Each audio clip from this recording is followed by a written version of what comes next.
Secara serta-merta, negara China tak ambil kapal terbang dari Boeing. Dan antara sebab ini agak mengejutkan adalah nombor satu, Boeing adalah manufacturer atau pembuat kapal terbang yang terbesar di dunia. Dan siapa-siapa nak beli kapal terbang, selalunya antara Boeing dan Airbus. Nombor dua, demand dari negara China agak tinggi kebelakangan ini. Dan antara sebabnya adalah rakyat-rakyat di situ memang suka keluar melancong. Dan dianggarkan bahawa dalam 20 tahun yang akan datang, negara China akan beli sebanyak 8,000 kapal terbang. Dan di sini kita boleh lihat negara China antara pembeli yang terbesar di dunia. So kalau Boeing hilang kontrak dari negara China, ini akan merugikan syarikat tersebut. Dan nombor tiga, jumlah pekerja di dalam Boeing adalah 150,000 orang. Dan kalau kita lihat rantaian yang support Boeing, ianya sebanyak 1.6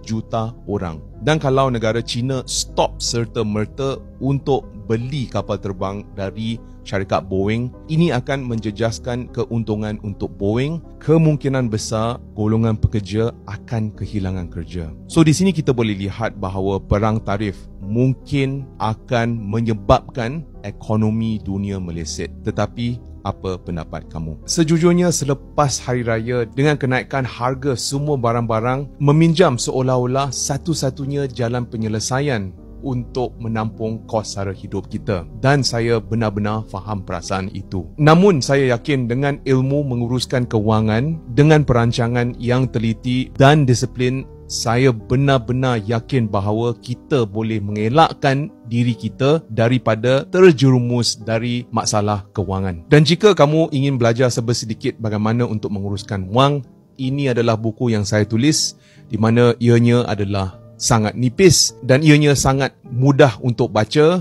dan saya ada pelbagai gambar dan examples. So jika kamu ingin nak dapatkan buku ini, boleh klik yellow back di video ini.